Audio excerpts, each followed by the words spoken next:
Le Dow Jones, son nom, tout le monde le connaît. Depuis 140 ans, il incarne la puissance économique américaine, c'est un peu le pouls du capitalisme. Et sa courbe qui grimpe toujours plus haut, elle semble nous dire que la croissance est sans fin. Mais, et si cette courbe nous racontait une autre histoire? Et si, cachée dans sa forme même, se trouvait une anomalie, un avertissement sur notre avenir économique? C'est ce qu'on va explorer ensemble. Pour bien se rendre compte de l'échelle, il faut imaginer ça. En 1885, l'indice démarre à 31 points.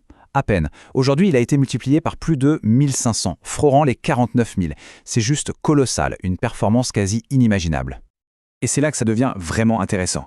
Parce que cette courbe, si on la regarde de très près, eh bien elle ne ressemble pas du tout à ce que la théorie économique nous dit qu'elle devrait être. La réalité est bien plus étrange et peut-être bien plus inquiétante. Voilà le cœur du problème. En théorie, la croissance d'un marché devrait se comporter un peu comme une fusée qui perd de la puissance avec l'altitude. Sur un graphique adapté, ça donnerait une ligne droite qui monte de façon régulière. Mais le Dow Jones, lui, c'est tout le contraire. Il ne dessine pas une droite, il dessine une parabole. Sa croissance ne fait qu'accélérer. Le rythme s'emballe, décennie après décennie. Alors, comment est-ce qu'on peut être sûr que cette courbe est anormale? On va plonger un peu dans les chiffres. C'est là qu'on va voir ce qu'il nous révèle sur cette accélération assez folle. Ce phénomène porte un nom un peu technique, l'anomalie quadratique. Mais en fait, c'est simple. Ça veut juste dire que chaque décennie, le marché américain grandit plus vite que la décennie d'avant. Ce n'est plus juste exponentiel, c'est super exponentiel. Et ce tableau, il le montre de manière limpide. Le taux de croissance annuel moyen est passé de moins de 1,5% à la fin du 19e siècle à plus de 9% prévu pour aujourd'hui. L'accélération est juste indéniable. Et ce qui est fou, c'est que rien ne semble l'avoir freiné. Ni les guerres mondiales, ni les crises pétrolières, ni les bulles technologiques. Ce qui est vraiment frappant, c'est que cette accélération a mis un énorme coup de turbo juste après la crise financière de 2008. Le taux de croissance annuel a bondi à presque 10%, un rythme bien plus rapide que la tendance historique, qui était pourtant déjà en pleine accélération.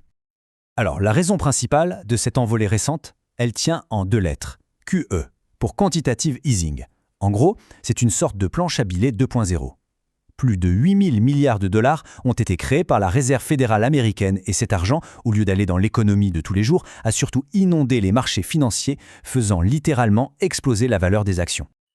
Ok, on a vu les maths, on a vu le quoi. Maintenant, passons au pourquoi. Parce que cette courbe, ce n'est pas juste une curiosité statistique. Non, elle raconte une histoire bien plus profonde sur la société et l'économie. Et voici l'idée centrale. Cette courbe parabolique ne mesurerait plus la santé de l'économie pour tout le monde. Une croissance saine, disons autour de 5% par an, reflèterait une richesse mieux partagée entre ceux qui travaillent et ceux qui possèdent le capital. Mais cette accélération à plus de 9%, elle raconte une toute autre histoire, celle d'une richesse qui se concentre de plus en plus au sommet. Et ce graphique est sans appel. Quand le marché boursier grimpe en flèche, qui en profite vraiment? Eh bien, les 10% les plus riches possèdent 93% de toutes les actions. Et la moitié la moins riche de la population, moins de 1%. La hausse du Dow Jones est donc un phénomène qui bénéficie de manière quasi exclusive à une toute petite fraction de la population. Et bien sûr, cette concentration, elle ne sort pas de nulle part. Elle est alimentée par des mécanismes bien en place. Une fiscalité souvent plus douce pour les revenus du capital que pour ceux du travail, des exonérations sur les héritages qui favorisent les grandes fortunes, un accès aux meilleurs placements qui n'est pas le même pour tous, et, bien sûr, l'effet dopant du fameux quantitative easing sur les actifs financiers. Pourtant, ça n'a pas toujours été comme ça. Entre 1966 et 1982, par exemple, le Dow Jones a fait du surplace pendant 16 ans. Mais c'était une période où les salaires suivaient l'inflation. La prospérité était d'une certaine manière mieux partagée. Aujourd'hui, on est dans la situation inverse. Le marché s'envole, mais cette performance est de plus en plus déconnectée de la réalité économique de la majorité des gens. D'accord, mais cette tendance de très long terme pourrait bien être sur le point de connaître un tournant.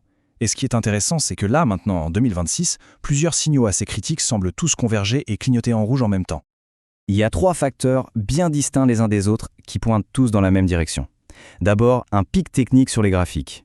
Ensuite, un changement de cap majeur au Japon.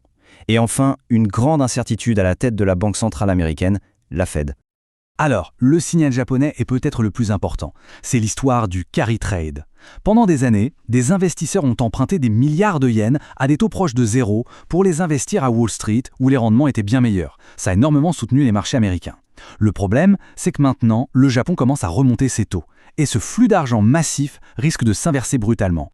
À ça, il faut ajouter le vrai casse-tête à la Fed. Le dirigeant pressenti pour prendre la tête de l'institution, Kevin Warsh, est connu pour être un critique féroce du QE. Mais en même temps, la présidence attend de lui qu'il baisse les taux pour stimuler l'économie. Ce conflit entre ses convictions et la pression politique, ça crée une incertitude énorme pour les marchés. Face à cette convergence de risques, on peut se demander ce qui pourrait bien se passer. Eh bien parfois, pour avoir une idée de l'avenir, il faut regarder dans le rétroviseur. L'histoire offre peut-être un précédent qui ressemble étrangement à aujourd'hui. Regardons un peu ce tableau. La situation de 2026 est, sur plusieurs points, très similaire à celle de 1966. On a un pic technique historique, une inflation qui persiste, de fortes tensions géopolitiques et une confiance dans les institutions qui s'érode. Les parallèles sont assez troublants pour ne pas être ignorés. Alors, en se basant sur ce qui s'est passé à l'époque, l'analyse projette un scénario assez précis. Attention, pas un crash violent, mais plutôt une correction significative d'environ 25%. Le marché pourrait ensuite faire du surplace pendant près de 3 ans avant de revenir à ses sommets actuels. Mais au-delà de cette correction possible à court terme, la question fondamentale reste entière. Comment est-ce qu'une anomalie qui dure depuis 140 ans peut bien se résoudre sur le long terme? 3 grands scénarios se dessinent. Le plus probable, c'est que l'anomalie persiste. Après une pause, la courbe parabolique repart de plus belle. Un deuxième scénario serait un rééquilibrage social, sans doute provoqué par une crise majeure qui forcerait des changements de fond. C'est possible, mais moins probable. Enfin, on pourrait imaginer une inflation qui cette fois profiterait aux salaires, comme dans les années 70. Mais ça semble très peu probable aujourd'hui. Au final, cette courbe étrange du Dow Jones nous pose une question qui va bien au-delà de la finance. Ce n'est plus seulement une question de chiffres et de pourcentages, c'est une question de choix de société. Et le marché, lui, ne fera qu'enregistrer la réponse que nous, collectivement, déciderons de donner.